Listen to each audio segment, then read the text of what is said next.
ہمارے ہاں نا یہ دور تیزیاں دکھانے کا دور ہے.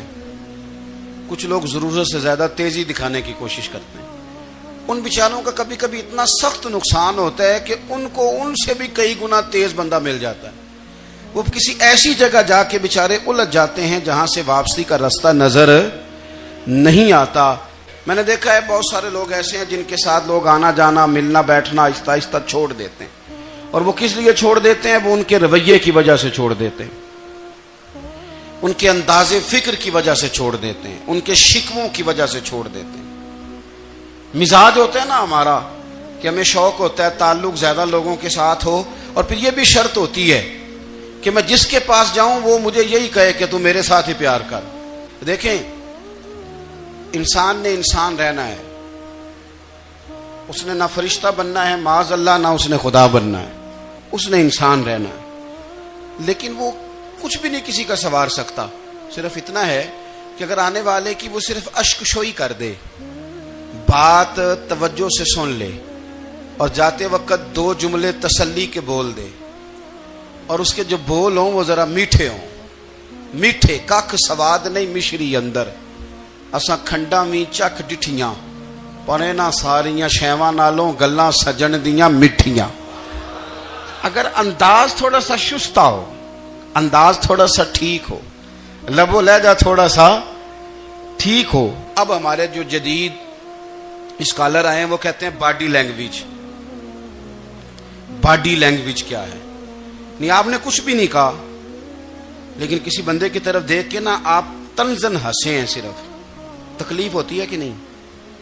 تو آپ نے بات تو کی کوئی نہیں. اس کا مطلب ہے لفظوں کا نہیں, لہجوں کا بھی اثر ہوتا ہے. لہجوں کا بھی اثر ہوتا ہے. جو لہجے ہوتے ہیں یہ بڑے دیر پا ہوتے ہیں, ان کے اندر بڑی مسکراہٹ ہوتی ہے, ان کے اندر بڑا پیار ہوتا ہے. اور آپ ترشروح ہو کے جب کوئی کام کرتے ہیں, سخت ہو کے کوئی کام کرتے ہیں, تو پھر اس کے اندر حسن نہیں رہتا, خوبصورتی نہیں رہتی. عارف رومی رحمۃ اللہ علیہ فرماتے ہیں کہ وہ مثال دینے کے لیے بات سمجھاتے ہیں. فرماتے ہیں ایک شخص جنگل میں لکڑیاں کاٹنے جایا کرتا تھا, تو شیر سے دوستی ہو گئی, یعنی ڈائریکٹ بادشاہ سے دوستی ہو گئی. اور بادشاہ بھی وہ جو جنگل کا بادشاہ ہے, جنگل کے بادشاہ سے دوستی ہو گئی. اب وہ لکڑہارا غریب آدمی تھا, لکڑیاں تو کاٹنی ہوتی تھی. تو وہ جنگل کا بادشاہ اعلان کر دیتا جانوروں کو کہ میرا دوست آیا, ایک تو کوئی تنگ نہ کرے, اور دوسرا یہ کہ سب لوگ مل کے اس کے ساتھ تعاون کرے. کبھی کوئی جانور لکڑیاں اکٹھی کراتا, کبھی کوئی اپنی پشت پہ گدھا بیل گھوڑا خچر رکھ کے وہ لکڑیاں باہر چھوڑنے آتا. تو اب اس کی بڑی دھوم مچ گئی جنگل کے اندر. لکڑہارا مزدور تھا, وہ بادشاہ سے دوستی کر کے بادشاہ ہی بن گیا. وہ گھر آ کے نا بیوی کو اکثر بتاتا کہ میرا ایک دوست ہے, میں جاتا ہوں تو ساری پہلے ہی مخلوق کھڑی ہوتی ہے میرے استقبال کے لیے. دوستی جو بڑے سے ہو گئی ہے. بنا ہے شاہ کا مصاحب تو پھرے ہے اتراتا, وگرنہ شہر میں غالب کی آبرو کیا ہے. ہم نے تو پوچھتا ہی کوئی نہیں, یہ تو بنا ہے شاہ کا مصاحب تو پھرے ہے اتراتا, وگرنہ شہر میں غالب کی آبرو کیا ہے. تو وہ لوگوں کو بتاتا, بیوی کو بھی بتاتا دوست ہے. تو بیوی کہنے لگی اتنے تو تعریفیں کرتا, یہ نہیں بتایا کہ وہ جنگل کا شیر ہے, بس نیرا دوست بتا دیا. بیوی کہنے لگ گئی کہ تو اتنا جو اس کا ذکر کرتا ہے تو کسی دن بلا نا, بلا کسی دن تاکہ اس کی دعوت کریں. اب اس نے پھر نہ اس کو پردے میں رکھا. کیا کہتے ہیں آج کل, سرپرائز دینا ہے. ان کا سرپرائز دینا ہے جی, پردے میں رکھا کہ وہ شیر ہے. تو وہ بلا لیا گھر. اب اس کے لیے کچا گوشت, ظاہر ہے شیر نے کچا گوشت سکھانا تھا. وہ کہنے لگی پکانا کس طرح کا ہے؟ وہ کہنے لگا جب وہ آئے گا پھر بتاؤں گا. اب وہ کچا گوشت 2-3 بکرے ذبح کر کے ڈال دیے. وہ آ گیا شیر. عارف رومی کہتے ہیں جب وہ آیا نا تو اس کی بیوی نے دیکھا تو اس نے ایک سخت جملہ کہہ دیا. کہنے لگی اوہو, میں سمجھی تھی پتہ نہیں کون ہے, اس طرح کے درندے تیرے یار ہیں, کتے بلے دوست بنائے ہوئے ہیں, یہ کیا بات ہوئی. خیر وہ شیر نے سن لیا, گوشت کھایا, وہ چلا گیا. اگلے دن لکڑہارا لکڑیاں کاٹنے گیا تو شیر نے ملاقات کرتے ہی لکڑہارے سے کہا کہ یہ نا کلاڑی اٹھا اور میری پشت پہ نا ایک زخم کر دے. اس نے کہا نہیں میں یہ کام نہیں کرتا، تو میرا دوست ہے۔ اس نے کہا سن بھائی، میں نے پیار سے کہا ہے تو مان جا، ورنہ میں ہوں شیر، میں نے تجھ سے منوا ہی لینا ہے، میں کوئی تکلیف دوں گا مناسب نہیں، تو کر۔ اس نے کلاڑی اٹھائی اور اس کی پشت پہ ایک زور سے زخم لگا دیا، خون بہنے لگا۔ اس نے کہا تو نے آج کے بعد آنا ہے، لکڑیاں کاٹنی ہے، تجھے کوئی کچھ نہیں کہے گا، بس یہ ایک حکمت تھی جو میں نے کیا ہے۔ قصہ مختصر، وہ آتا رہا، لکڑیاں ملتی رہیں، خدمت بھی ہوتی رہی، 6-8 ماہ گزر گئے۔ ایک دن شیر اس سے کہنے لگا یہ میرے ذرا بال اٹھا کے دیکھ، وہ جو تو نے زخم لگایا تھا وہ کہاں پہ ہے؟ اس نے وہ بال اٹھا کے دیکھا تو زخم ملا ہی نہیں، کئی جگہ پہ ٹٹولا کا، یار یہاں تھا یہاں تھا یہاں تھا۔ شیر نے پھر کیا کمال ہی جملہ کہا، اس نے کہا کہ وہ جو کلاڑی کا زخم تو نے لگایا تھا نا وہ مکمل ہو گیا، لیکن تیری بیوی کا جو لہجہ تھا اور اس کی جو تلخی تھی وہ آج تک میرے ذہن میں موجود ہے، وہ ابھی بھی مجھے تکلیف دیتی ہے۔ بات سوچتا ہوں مجھے اس نے درندہ کہا، اس نے میرے بارے میں اتنے کچے اور کمزور اور سخت جملے کہے، تو وہ بات مجھے بھولتی، وہ آج بھی میرے ذہن میں اسی طرح گونجتی ہے۔ تلخ جملے جو اس نے کہے اور خوفناک جو انداز اس نے اختیار کیا، وہ بات مجھے کبھی بھی بھولتی۔ تو آپ کے لفظ لوگوں کو بھول جاتے ہیں پر لہجہ یاد رہتا ہے، اگر ہم اپنے لہجے پر تھوڑی توجہ ہی کر لیں۔ کچھ لوگ کہتے ہیں جی میرا جی روٹین ہی یہ ہے بات کرنے کی، تو یہ یاد رکھنا کسی وقت ایسا بھی ہوتا ہے کہ شیر کو سوا شیر مل جاتا ہے، پھر ایسا نہ ہو کہ آپ کی تلخی کی جواب میں کوئی اس طرح کی تلخی ہو کہ پھر آپ اس کو کبھی بھلا نہ سکیں۔ حضرت ہانی رضی اللہ تعالیٰ عنہ اپنی قوم کے ایک وفد کے ساتھ نبی پاک صلی اللہ علیہ وسلم کی بارگاہ میں حاضر ہوئے۔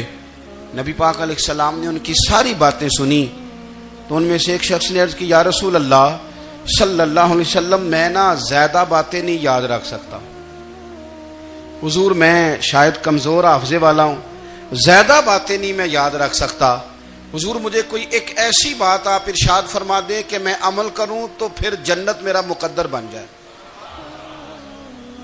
میں چاہتا ہوں کہ مجھے کچھ ایسا مل جائے کہ میں اسی پر عمل، وہ کہا تھا نا درویش نے کہ علم و بس کری ہو یار، کیونکہ ایک کوئی حرف تینوں درکار، تو مجھے کوئی ایسی چیز مل جائے کہ وہ پھر جنت میرا مقدر بنے۔ تو حضور نے فرمایا 3 کام کرنا، ایک تو گفتگو جب بھی کرنا اچھی کرنا، تمہارا لب و لہجہ تمہاری گفتگو میں کبھی کوئی کمزوری نہ آئے، گفتگو اچھی کرنا، اچھی گفتگو۔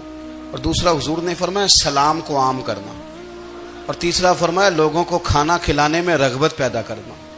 یہ کام کر، پھر اللہ تبارک و تعالی تیرے مقدر میں جنت کو شامل فرما دے گا۔ تو میرے عزیز آپ اس بات کو سمجھیں کہ ہمارے اخلاقی رویے، ہمارا کردار، ہمارا لب و لہجہ، ہم نا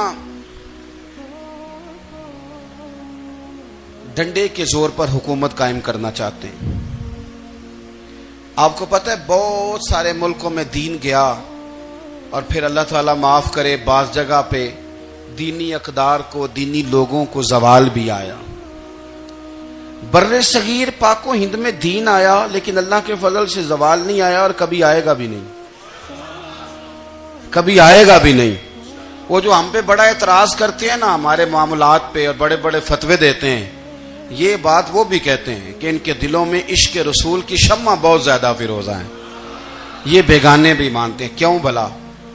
اس کی وجہ سمجھیں، ہمیں جو دین پڑھایا ہے وہ صوفیاء نے پڑھایا ہے، اور صوفی جو دین پڑھاتا ہے نا اس کا لب و لہجہ میٹھا بڑا ہوتا ہے، اس کے لب و لہجے میں اخلاص بڑا ہوتا ہے، اس کے لب و لہجے میں للہیت بڑی ہوتی ہے، تلخی نہیں ہوتی۔ تو وہ دین پڑھاتے نہیں، وہ گھول کے پلا ہی دیتے ہیں۔ انہوں نے نا لوگوں سے پیار ڈالا، لوگوں کی ان کے ساتھ محبت ہو گئی، پیار ہو گیا، پھر انہوں نے میٹھے انداز میں لوگوں کو دین سمجھایا، ان کو اچھے طریقے سے اچھے لب و لہجے میں دین کی اور خیر کی باتیں ان تک پہنچائیں۔ اس کا فائدہ یہ ہوا میرے عزیز کہ لوگوں کی روحوں تک دین اتر گیا ہے۔ ہمارے وہ بچے جن کی عمریں ابھی بالکل چھوٹی ہوتی ہیں، 4 سال 5 سال کی، وہ بھی رسول پاک کا نام لیتے ہیں تو بڑے وجد کے عالم میں لیتے ہیں کیوں؟ اس لیے کہ ہمارے بزرگوں نے ہمیں اچھے طریقے سے، اس لیے نبی پاک صلی اللہ تعالی علیہ وسلم نے فرمایا کہ حسن اخلاق والا آدمی اپنے اخلاق کی بنیاد پر نفلی روزہ رکھنے والوں اور رات کو قیام کرنے والوں سے زیادہ فضیلت حاصل کر لیتا ہے، اس لیے کہ اس کا اخلاق، اس کا لب و لہجہ، اس کا انداز، اس کی گفتگو، وہ جو گفتگو اس کی ہوتی ہے وہ اتنی میٹھی ہوتی ہے کہ لوگوں کے دل نہیں ٹوٹتے، بلکہ بعض اوقات اس کی گفتگو کی وجہ سے جو غم زدہ آدمی ہوتا ہے اسے سکون مل جاتا ہے۔ تو اگر آپ بات کریں اور اس میں تھوڑی سی مٹھاس پیدا کر لیں، آپ تھوڑی سی بات میں نا مٹھاس، میرے ایک کلاس فیلو ہیں تو وہ تقریر کر رہے تھے اور میں سن رہا تھا، تو مجھے بعد میں کہنے لگے آپ تبصرہ کریں میں نے کیسی تقریر کی ہے۔ یہ ہوتا ہے نا جی، بعض اوقات دوست بیٹھتے ہیں بے تکلف تو کئی دفعہ کچھ باتیں ایسی ایک دوسرے کے ساتھ کرتے ہیں، تو مجھے کہنے لگے آپ بتائیں کہ میں بات کر رہا تھا تو کیسی تھی؟ تو میں نے کہا جب آپ بات کر رہے تھے تو میں ڈر رہا تھا، مجھے لگ رہا تھا کہیں آپ لڑ نہ پڑیں۔ بھئی آپ اطمینان سے بات کریں، آپ تسلی سے بات کریں، آپ خندہ پیشانی کے ساتھ بات کریں۔ میرے نبی پاک صلی اللہ تعالی علیہ وسلم نے فرمایا، مسلم شریف کی حدیث ہے، حضور فرماتے ہیں نیکی کو کبھی چھوٹا نہیں سمجھنا، نیکی کو حقیر نہیں سمجھنا، کچھ نہ ہو سکے تو اپنے بھائی سے